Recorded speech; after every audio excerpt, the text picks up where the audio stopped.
ထရိုညီမာတို့ကြဆုံးပြီးချိန်ကစပြီးဗီယက်နမ်နိုင်ငံဟာတရုတ်မင်းဆက်တွေရဲ့နယ်ချဲ့အုပ်ချုပ်မှုကိုနှစ်ပေါင်း300နီးပါးခံခဲ့ရပါတယ်။တရုတ်တွေကသူတို့ရဲ့ယဉ်ကျေးမှုဘာသာစကားနဲ့အုပ်ချုပ်ပုံတွေကိုအတင်းအဓမ္မသွတ်သွင်းခဲ့ကြပေမဲ့ဗီယက်နမ်လူမျိုးတွေကသူတို့ရဲ့ကိုယ်ပိုင်လက္ခဏာတွေကိုဘယ်တော့မှအပြောက်မခံခဲ့ကြပါဘူး။ AD 939ခုနှစ်မှာတော့ငိုကွယ်ရဆိုတဲ့ခေါင်းဆောင်ကအဘတ်တန်မြစ်တိုက်ပွဲမှာတရုတ်တပ်တွေကိုပပနက်နဲ့အနိုင်တိုက်ပြီးနှစ်300ကျော်ကျွံဘဝကိုအဆုံးသတ်အောင်နိုင်ခဲ့ပါတယ်။ဒီအချိန်ကစလို့ဗီယက်နမ်ဟာကိုမင်းကိုချင်းနဲ့ရာစုနှစ်ပေါင်းများစွာထွန်းကားခဲ့ပါတယ်။ဒါပေမဲ့1880ဝန်းကျင်မှာအနောက်နိုင်ငံတွေဖြစ်တဲ့ပြင်သစ်နိုင်ငံကကျူးကျော်ပြီးဗီယက်နမ်ကိုကိုလိုနီနယ်ချဲ့လှိုင်းလုံးကြီးကထပ်မံရိုက်ခတ်ပြန်ပါတယ်။အဲ့ဒီအချိန်ကဗီယက်နမ်ရဲ့အရင်းမြစ်တွေဖြစ်တဲ့ဆန်ရာဘာတန်တုတ်ခဲနဲ့အခြားတယံဇာတများကိုပြင်သစ်နိုင်ငံ၏အကျိုးစီးပွားအတွက်အကြီးအကျယ်ထုတ်ယူခံခဲ့ရပါတယ်။အဲ့ဒီမှာပဲဟိုချီမင်းရန်ဆိုတဲ့လူငယ်လေးပေါ်ထွက်လာပြီးသူကကဘာပတ်ပြီးဗီယက်နမ်နိုင်ငံလွတ်လပ်ရေးအတွက်လမ်းစာရှာဖွေခဲ့ပါတယ်။ဒုတိယကမ္ဘာစစ်အတွင်းဂျပန်တွေဝင်လာတဲ့အချိန်မှာလည်းသူတို့ကပြင်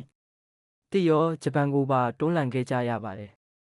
1945ခုနှစ်ဂျပန်လက်နက်ချတဲ့အချိန်မှာဟိုချီမင်းကလွတ်လပ်ရေးကြေညာခဲ့ပေမဲ့ပြင်သစ်ကထပ်ပြန်ဝင်လာပြန်ပါတယ်။အဲ့ဒီမှာဒိန်ပင်ဖူးဝတ်ဆိုတဲ့နာမည်ကျော်တိုက်ပွဲကြီးဖြစ်ပေါ်လာခဲ့တာပါ။ဗီယက်နမ်တွေကလက်နက်အင်အားမတာပေမဲ့မြေပြင်အနေထားကိုအသုံးချပြီးပြင်သစ်ကိုအပြတ်သက်အနိုင်တိုက်လိုက်နိုင်ကြပါတယ်။အဲ့ဒီမှာပြင်သစ်တွေလက်လျှော့ပြီးထွက်သွားကြပေမဲ့လွတ်လပ်ရေးကလက်တကမ်းမှာတင်ပျောက်ကွယ်သွားရပြန်ပါတယ်။ကွန်မြူနစ်ဝါဒနဲ့အရင်းရှင်ဝါဒအားပြိုင်မှုကြောင့်ဗီယက်နမ်ဟာမြောက်ပိုင်းနဲ့တောင်ပိုင်းဆိုပြီးနှစ်ချမ်းကွဲသွားခဲ့တဲ့နောက်မှာကမ္ဘာကျော်ဗီယက်နမ်စစ်ပွဲကြီးစတင်တော့တာပါပဲ။အမေရိကန်တပ်တွေအလုံးအရင်းနဲ့ပါဝင်ခဲ့ပေမဲ့ဗီယက်နမ်စစ်သည်တွေရဲ့ပျောက်ကြားစစ်ဗျူဟာမြေအောက်လိုင်ကူတွေနဲ့ဆွဲနာဘဲကိုမရှင်းနိုင်တာကြောင့်1983ခုနှစ်မှာအမေရိကန်တပ်တွေဆုတ်ခွာသွားခဲ့ရပါတယ်။